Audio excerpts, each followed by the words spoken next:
Welcome back. In the past couple of weeks, we've seen the arrests of NBA players and Major League Baseball players by the FBI. There's evidence showing these professional athletes are intentionally doing things to help benefit themselves and those gambling on their games. In light of that and growing concerns about sports betting, we partnered with Sacred Heart University and CT Insider on a poll about sports gambling. Joining me in studio this morning, Professor Andrew Miller. He's the Director of Sports Communication and Media Graduate Program at Sacred Heart. Also here, Michael Vigeant, the CEO of GreatBlue Research, the company working with Sacred Heart on that polling. Welcome to both of you.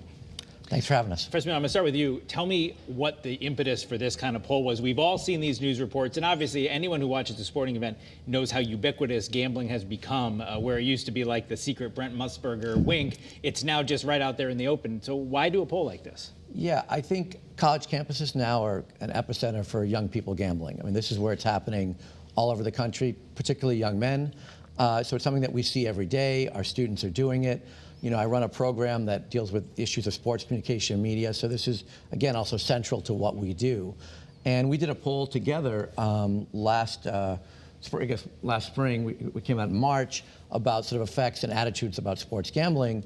And then subsequently with these recent scandals, we felt like it was really time to follow up and take a look at this because, I mean, not only I think we want to get a sense of what's going on, but I think there may be really important ways that we think about affecting change for the industry and then also for the young people that are betting. So I want to run through some of the results, but I want to start by asking Michael, how do you do this? So you talk to 500 gamblers, right? Yeah, so there's been a long-time partnership with Sacred Heart and GreatBlue, and it's always about what can affect change and understanding what's happening nationally. So on this particular poll, we captured 500 completed responses with gamblers over the last year, so folks that have gambled over the last year, and there was about 8 states that were removed from that where online gambling is illegal.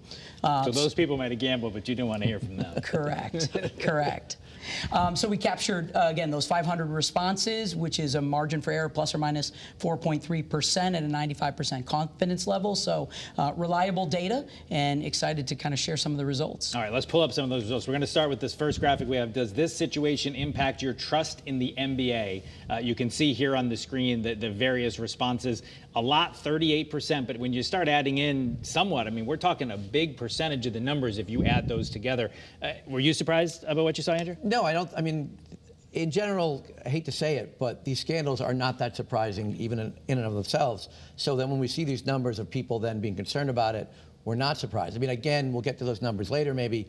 You know, even people that are concerned, a lot of them are still going to bet. Yeah. So that's one of the interesting things that comes out of this. But no, I think this is, when people begin to question the integrity of the sport, that really affects the value of it in so many ways. And this is one of the reasons why, leagues, as well as the government, as well as other institutions, are very concerned about this. And just to make sure people understand what we're talking about here, a lot of these are what so-called prop bets, where you're betting not on who's going to win or lose or the point spread, but you're betting on a certain thing to happen. We saw the Major League Baseball scandal where it was, would the first pitch thrown by a certain pitcher be a ball?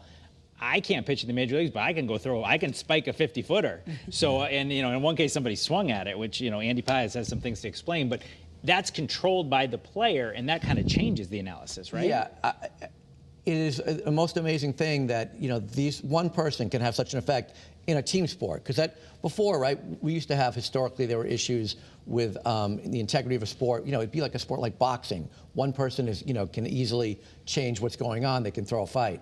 Now, you think, oh, it's got a baseball game. How can one person have this impact? Excuse me, but when you are betting on an individual pitch, sure, and that's exactly what happened for those Guardians pitchers.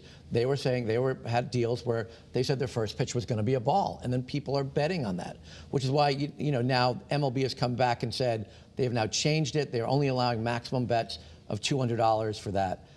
One other side about prop bets I want to get, a point I want to make is that, it's really an issue for college athletes, but athletes in general, is that they're also getting harassed. Mm-hmm. Now we've heard that from big league pitchers as well. Yeah, that they get harassed because they didn't throw a strike, or they threw a ball, mm-hmm. or they only got 7 assists when the line was 9. And at the professional level, it's a problem. I think they're getting paid, a certain amount. At the college level, these people are not. Right. And I think it's a real issue. All right, let's take a look at some more of the results. Are you concerned sports gambling corruption is more widespread than we know? Very concerned 35, somewhat concerned 38. Were you surprised by any of these results? What do you make of this, Michael? So for us, we definitely probably a little bit surprised. I think where for me the previous slide where we were seeing about 80%. We're seeing that and then seeing the level of concern. Yeah, it surprised me a little bit. But at the same token, the number of folks, as we addressed earlier, that it won't have an impact on their gambling, that was probably a little bit of a greater surprise to me, that we know this is happening, we're aware this is happening, we're acknowledging it's happening, but we're still going to bet on it anyhow. And one of the things we also talked about is this advertising piece of it. We have a graphic for that too. Are you concerned that advertising is encouraging unethical behavior? You can see some of those numbers there on your screen. And, you know, Pete Rose, his lifetime ban for gambling was just lifted, and the joke everyone made was it'll be the Pete Rose enshrinement sponsored by DraftKings. Yeah. So it's really changed, that advertising piece of it has really changed these things. That to me, and I always get asked as a researcher, what was the one thing that really stood out to you? This was the very graphic that stood out to me. When you break it down, it was about 68, 69% very or somewhat concerned. When you added in that next category, it was almost 90% that say, we do believe the advertising is leading to some risky or potentially unethical behaviors. And so this is, again, a reminder among gamblers are saying the ads are not good and can lead to more of that behavior. So that was probably the one thing for me as a researcher that really stood out. So we have two more graphics. Let's go through them quick. Do you support or oppose stricter oversight? 44% say they strongly support, 39% somewhat. And then if you go to the next one, this is what you were talking about. Will the scandal make you less likely to place bets? Not very many people said yes. Which, did that surprise you, Andrew? Yeah. I mean, I think there's two ways to look at that. One, these are people that are gambling. They like doing it. And so, you know, and it is an addictive behavior. So you're like, I think there's a way in which I still want to keep doing this. I may know it's bad for me, but I can handle it. Maybe I'm losing a little bit of money, but I can still handle that. The other way that, you know, we're thinking about this and we're not so sure is that some gamblers or some people out there may be thinking, well, okay, they found this. This is a scandal. This happened. They're going to take steps now to make this a more even platform, to raise the integrity level of what we're doing. So they actually are more encouraged that this happened at this level. Now, if it keeps happening at a greater level, if we have more incidences, then I think we'll have maybe those numbers could change. All right. Well, it certainly is interesting. Last thoughts? Last thought. The oversight piece I thought was important and kind of in line with that advertising bit. But what I thought was interesting was when you looked at and you broke down older respondents, they wanted oversight among players and coaches. Younger respondents wanted the oversight to happen through the apps and the platforms. Yeah. So a difference there in terms of what oversight looks like, but there was agreement that oversight was necessary. Well, it may be a difference in how we view the world and different generations and who's doing that oversight. Sure. We appreciate you both being here. I have a feeling this is a topic we're going to talk about again. You'll probably be polling again. You'll be teaching on it again. Thank you so much. It's really interesting. We have the full results up on WFSB.com if people want to check it out and break it down.